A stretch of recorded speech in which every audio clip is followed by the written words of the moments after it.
Hey guys, it's Evie here and welcome back to my channel, or if you're new here, welcome. I hope you decide to stick around and subscribe.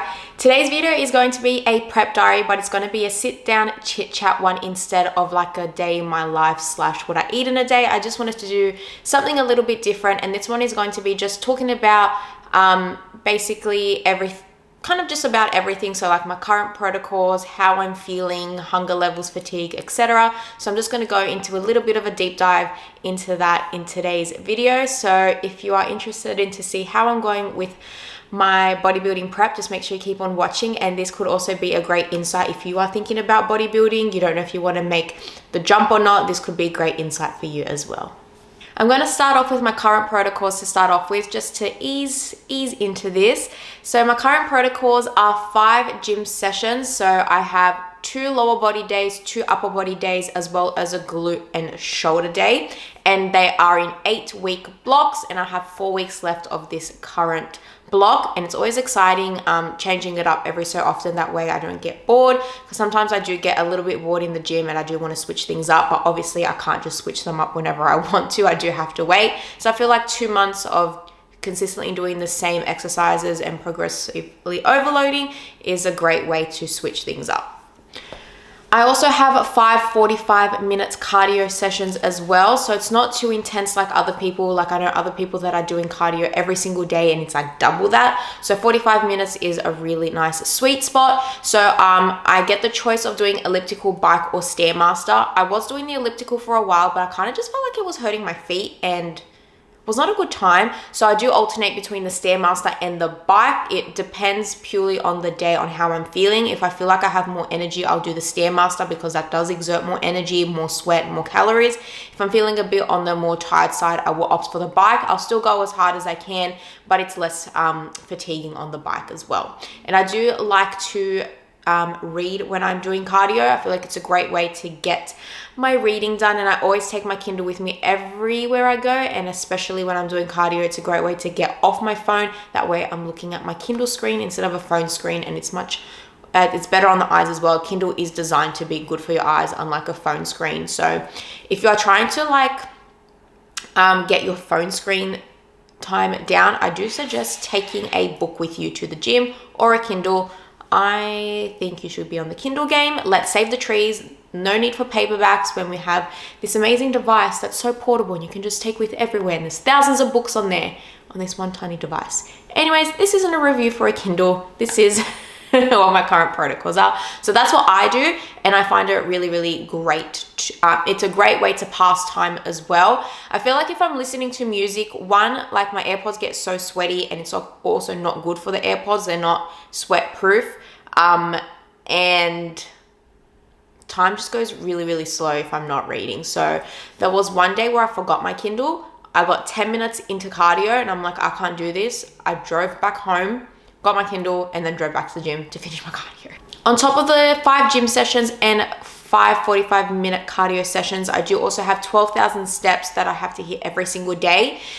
Prior to bodybuilding, I found 12,000 steps so easy to clock. I would usually clock around easily 15,000 steps a day, but now I actually struggle to hit the 12, and this is why.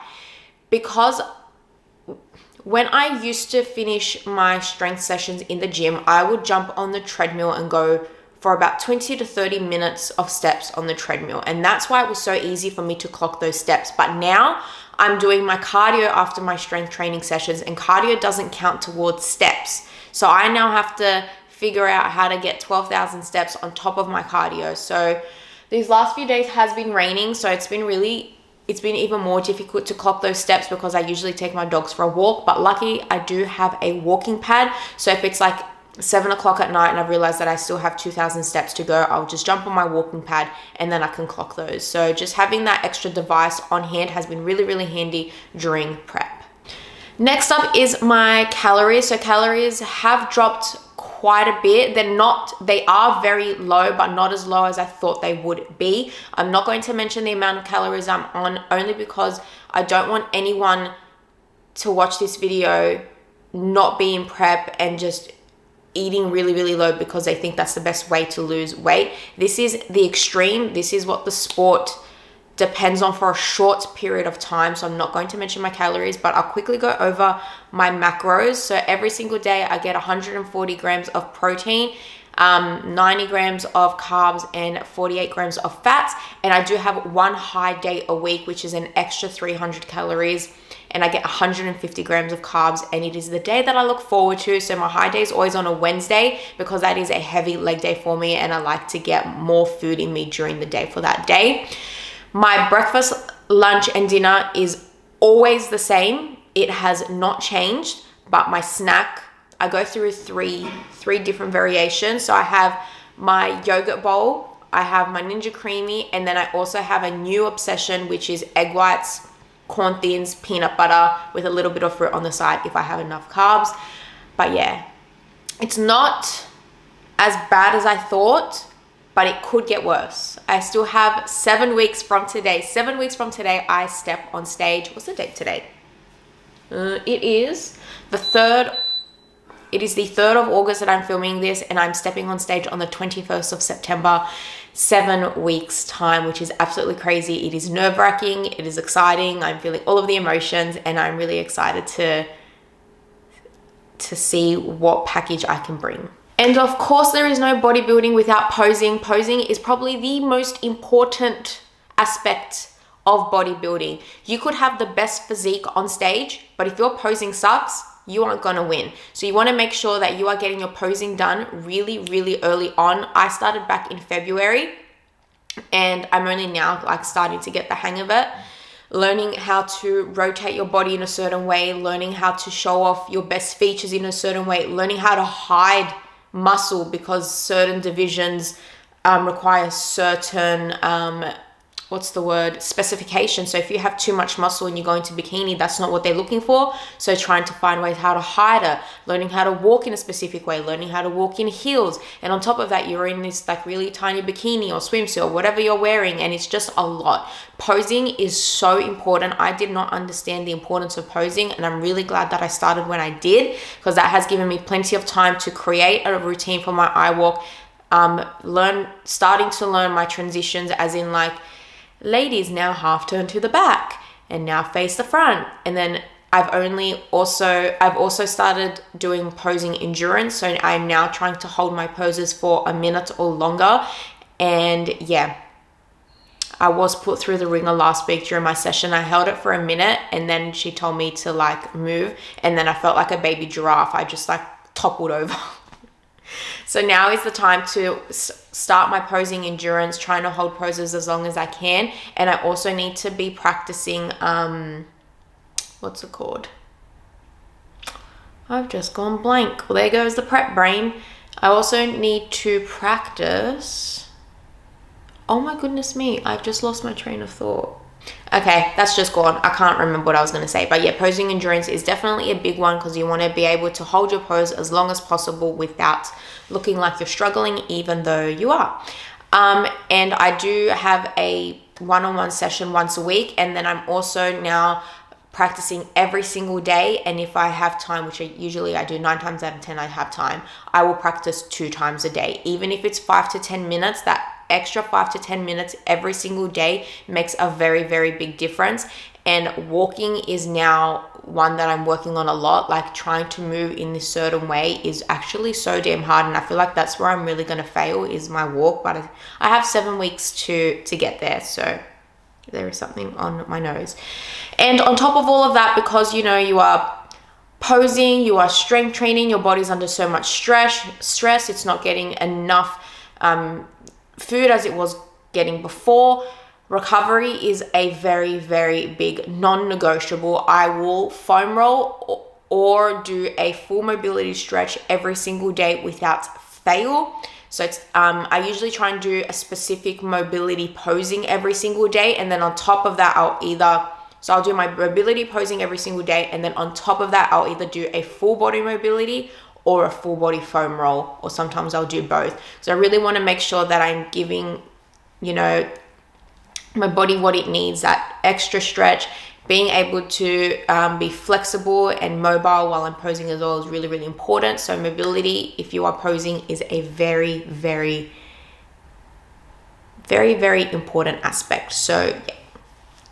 that is my current protocols. Now moving on to how I'm feeling with training. So I'm in the gym, as I mentioned, 5 days a week with strength sessions, and I usually do my 45 minutes of cardio during my training days because I don't want to go to the gym an extra day if I don't need to. Some days there's like, I don't want to be here. Some days I'm like, wow, I love being here. It's really just a really big mind game at the moment. It's definitely mentally challenging. It challenges you in the biggest way. Training up until this point has been really, really strong. I've had about 2 to 3 sloppy sessions in the past month just because of the fatigue, which I'll get to later. But overall, training has been really strong, especially the week that just went. I don't understand where this type of energy has come from. Like, I haven't even had like a refeed or anything, and my energy has been through the roof. It has been so good this week. I hit so many PBs. I'm at all new low in my weight, and I'm still hitting those low calories and having this energy, and I'm in my follicular phase. Oh no, sorry, not my follicular. Follicular is the best phase. And I'm in my luteal phase. Usually during my ovulation and luteal phase, I feel my most sluggish. I feel the worst. I'm moodier. My energy's dropping. I'm usually worse in the gym. But this week, I don't know what's happened, but energy's been great. So when I am feeling really, really high in energy, I definitely want to take advantage of that and push as hard as I can in the gym. Because I am obviously weaker overall, I am aiming for more reps at this stage. Like, I am able to hit those 1.25s on each side just for that extra push or an extra kilo here and there. But yeah, I'm really, really happy with my progress so far. New lines are coming through, which is really great. But yeah, I'm really trying to go to a failure, especially on that last set. I'll usually do a warm-up set, some really great working sets, and then on that last set, I really want to try and go to a failure because I want to make sure that I bring the best package that I possibly can, and I don't want to half-ass it in the gym. And as I mentioned, my training is in 8-week blocks. So I have until, I believe, August 24th, and then my new block comes in. And I always get so excited when the new training block comes in. And usually my compound movements are the same. So I always have like my hip thrusts, my RDLs, so those kind of movements are always in there. It's usually the accessory movements that change a little bit. It's usually like the same machine, but in like a different way. So for example, leg curls, sometimes I'll have like a single, so like with leg curls, for example, like the lying leg curls, it could be like both legs or it could be like a single leg. So that's something that's changed within blocks, for example. We are now moving on to fatigue, and fatigue is one that hit me like a truck. I did not expect to feel this way. It was about like 3 weeks ago now where I would be on the couch at like 6 p.m. and I felt like if I was to get up, I would just fall over. Like, I don't know how to explain the feeling of fatigue. Like, if you've been there, you know it. It's not tired. It's a whole different feeling altogether, and it feels horrible. You feel weak. You feel like you're just gonna fall over. You feel like you're gonna faint. You feel like you need something sugary to just wake you up, but you just can't have that, and you just feel like you can't move, and you just feel like a toddler who's just been sleeping on the couch and you just need to be carried off to bed. Like, making it up the stairs to go to sleep is the biggest mission when I am feeling really fatigued. During this time, like, I have daily check-ins with my coach, and it was about 4 days in a row where I'm like, I'm feeling so fatigued, I'm feeling so tired, my sessions aren't really good, like I don't know what's happening, like I'm hitting all my protocols correctly and my weight wasn't moving, and I just felt like I was stuck. So she gave me a refeed. So it was my first and only refeed so far. I got 2,000 calories and I got 250 grams of carbs that day, and I felt so good. After that day, the weeks following since, I have felt like a brand new person since that. So about 3-4 weeks ago is when the fatigue hit me really, really, really bad, and I've just been feeling great since then. Yesterday, it kind of hit me a bit, so I feel like I'm starting to go on the decline again. But this is why it's important to make sure that you are communicating with your coach and you're not just holding it in, because I feel like there's a lot of people who just hold it in and they don't want to like feel like they're complaining. But if your coach doesn't know what's going on with you and your body, they're not going to be able to accommodate correctly. So having that refeed helps so much. I felt glorious. And guess what? 2 days later, I dropped weight. After my weight fluctuating, going up a bit, staying the same, fluctuating, going up, after a refeed, my body was able to de-stress and it used that energy in the gym, and I was able to drop weight and I hit a new low. So this just goes to show that eating more really can help your body just do what it's got to do. So as I mentioned a bit earlier, this week my energy has been at an all-time high. I'm really hoping I can continue to feel like this, but I do feel like the fatigue is coming. It's starting to become a little bit more persistent, but you know, it's a part of the process. It's a part of the journey, unfortunately. I am expecting this feeling to get worse. I am 7 weeks out. Things are going to start to get stricter because obviously I still have weight and fat to lose. So I know that this is going to get worse and I don't know if I'm ready for it. Like, I know it's coming, but like when it hits you, it's just like the worst feeling. And sometimes you just break down and cry because you're just so tired and so over it. But I am so privileged to be in this position. I chose this life. I chose this. No one forced this upon me. And I am 7 weeks out and I am going to make it to that stage. Alrighty, moving on to hunger. So I'm usually extremely hungry when I wake up. I have a little bit of a pre-workout snack. I try not to have a big pre-workout snack because I like to save my carbs and calories for my other meals throughout the day. And because I do train early in the morning, it's not breakfast time at the time that I wake up. But when I do come home from the gym, I am like, oh my God, I feel like I want to like eat everything in my sight. But obviously I don't. I stick to my overnight oats as usual. 95% of the time I'm having my overnight oats, or randomly if I have like a pancake bowl or overnight wheat bix, as long as it fits into my macros. But overnight oats are just really easy because I just whack it in the microwave and away we go. My breakfast honestly doesn't satiate me anymore. There's not much volume in there anymore, but it keeps me full. It keeps me satiated enough until my next meal, but I still feel like I could eat more if I could. But yeah, very, very hungry by the time breakfast comes around.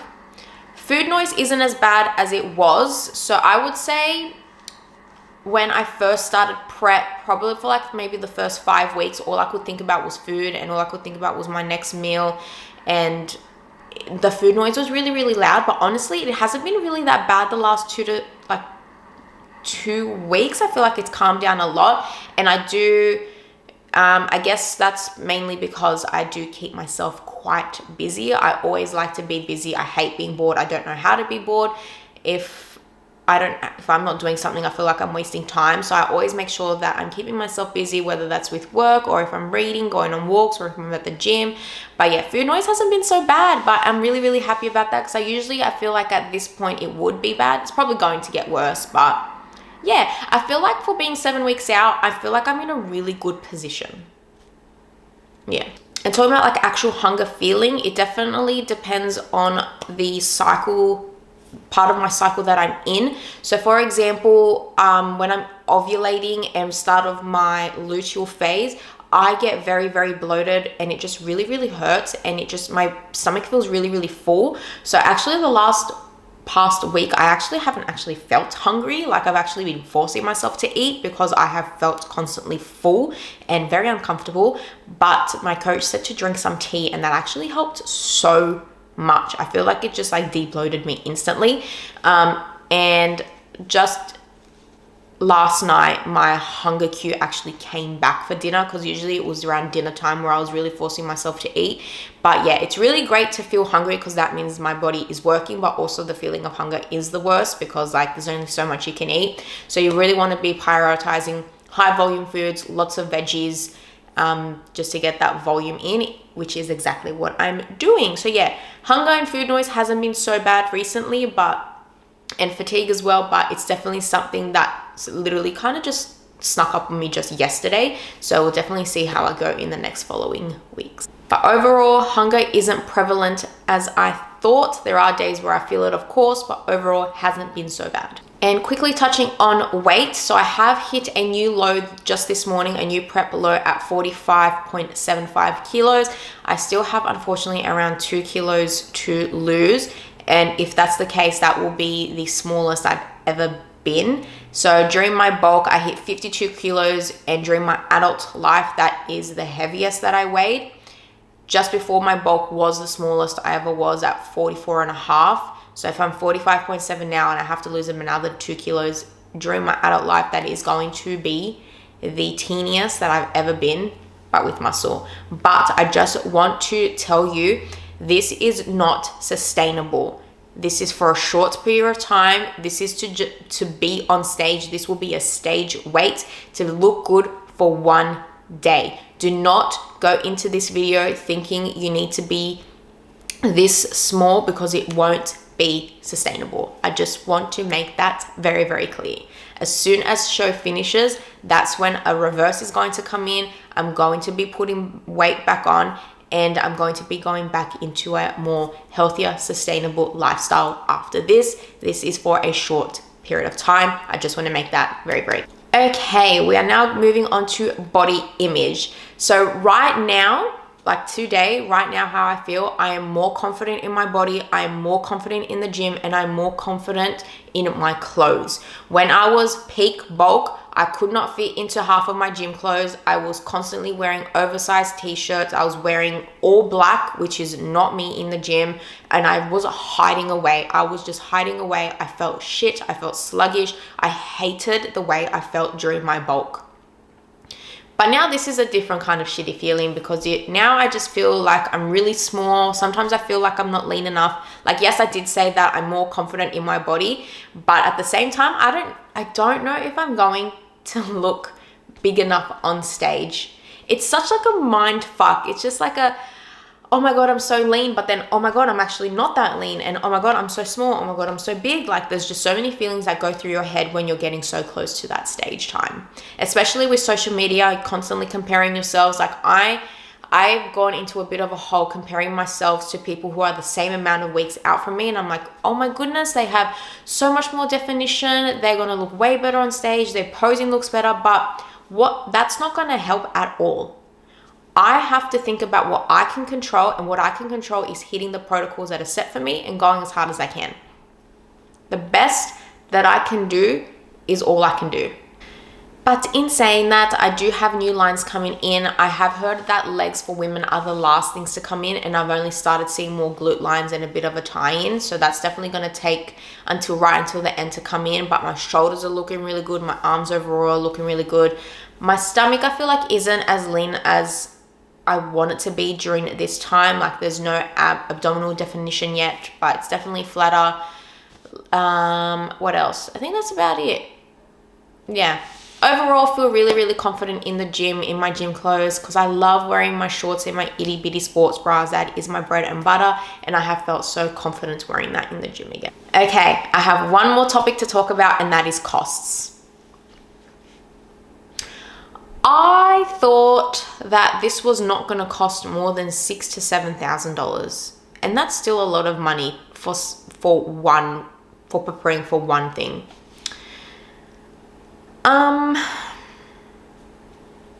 So far, the only thing I haven't booked yet is my Sydney show, my Sydney glam, and my Sydney tan.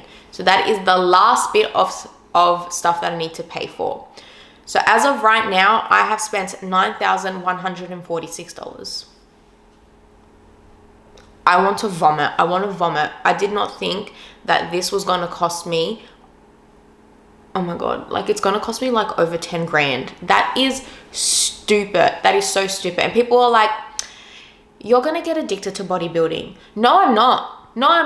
You know why? Because my bank account can't get addicted to this. This is so expensive. I need to let you know that if you feel like you are struggling with finances, if you are living paycheck to paycheck, bodybuilding will not be something that you'll be able to sustain because it is so expensive unless you are very, very good with saving and really good with your finances. I am so lucky because I have 2 jobs. I have one full-time job and I have a casual job, and that casual job, everything that I make from that goes into my bodybuilding funds, and I don't allow myself to touch any other money unless like I really, really have to. So this is what is included in the cost so far. Coach cost is the most expensive. I pay $88 a week, and that is from January this year up until I finish my reverse. So that cost is going to be ongoing for at least 2 to 3 months after post show. Next, we have posing sessions weekly. So I buy bulk packs. So I pay $650 for 8 sessions for 8 weeks because I go weekly. Next up, posing workshops and posing group classes. So I did posing workshop that cost me $350, and then I've done one posing group class and they're $35, and I've booked another one to do in September. I find posing is a non-negotiable. If there is any way to improve my posing, I want to ensure that I can do it because that is one of the most important aspects to bring to stage. Next up, bikini. My bikini cost me almost $700. Sometimes I think I should have just rented it or gone secondhand, but because I don't know if I'm ever going to do this again, and if I don't do it again, I will be really, really happy to hang on to that bikini because that's going to be my souvenir, my item, like I actually did that. I am doing 2 categories, so I'm doing bikini and swimsuit. The swimsuit I am actually renting, and that's going to cost me $115 to send it back. I really didn't want to spend a huge amount of money on another item because I've already spent so much money on my bikini. Heels I got secondhand. They cost me $50, so that was really great. I just bought them off a buy, sell, swap group page. I was thinking about getting shoes from the Shoe Fairy because everyone says they are very, very comfortable in the best stage shoes, but I didn't want to spend $230 on a pair of shoes that I may only wear twice. Well, technically you're wearing them every single day to practice in and stuff, but if I'm only competing for a season, I didn't find it necessary for me to go all out on the expense on the shoes. Next up, we have show 1 costs. So show 1, we have the membership. So that's going to be going across 2 shows. So you only pay once, but everything else is for 1 show. So we have registration for 6 categories because you can do up to 3 categories per division. So I'm doing 3 for bikini and 3 for swimsuit. Stage photos, that was $150 for 15 photos. I was going to get the video as well, but I didn't want to spend an extra $300 on my iWalk video, especially, and I just don't know what that video is going to turn out like. Like if I stumble, I've already paid for that and I'm not going to really want to look back on that. And then we have glam and tan, so that cost me $350. And then we have flights and accommodation. So the flights cost almost $1,000, and that's because I fucked up. I originally booked the flights. They cost $650 for Chris and I to go to Melbourne for 3 nights, for 3 days, from Friday, leave and get there Friday, and then come back to Sydney on Monday. And I booked the week prior. Yeah, so I booked for September 13th instead of September 19th. And for some reason it costs an extra $340 to change the flight. And yeah, that's where that got me. I cried. I had the biggest mental breakdown about that. But at least I was able to see the issue and I fixed the issue before we got there. And they're like, your flight was last week. So at least that was sorted. And accommodation was about $400 as well. So it's a lot. Obviously, this cost would be lower if I wasn't going to another state, but I really wanted to do 2 shows and there wasn't a second Sydney show. The Sydney show that's happening is a pro show, and I kind of just wanted to go into like a regional, I wanted to do like a smaller show first, dip my toes in, and then go to that Sydney show. I already have thought about what I'm going to eat post show, like straight away, right? It's so annoying because bikini is up first, and then you have 2 other categories, and then the swimsuit. Once I finish that, then I can go all out. So after my first show, I'm assuming I can kind of eat whatever I want that day, and then it's back to the strict dieting and the strict protocols until my second show.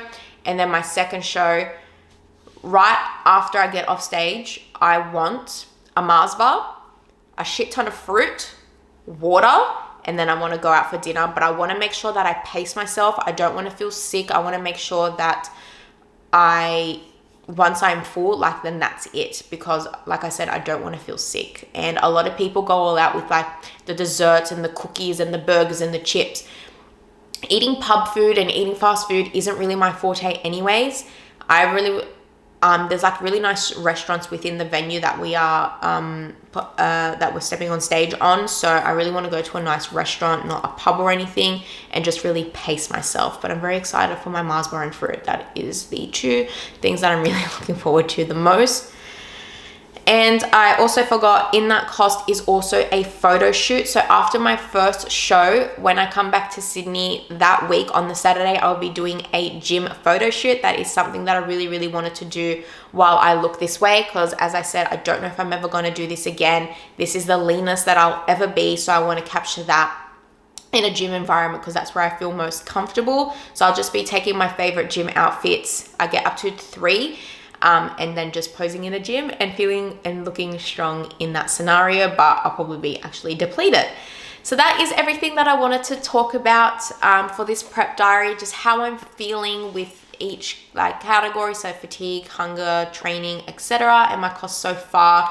I hope you enjoyed this chat. If you did, please make sure you give me a thumbs up, leave a comment down below, and don't forget to subscribe. And you can also follow me along daily on Instagram and TikTok at evykassiotes. I hope you guys are having an amazing day wherever you are, and just remember that one bad day isn't a setback, and tomorrow can always be better. Bye.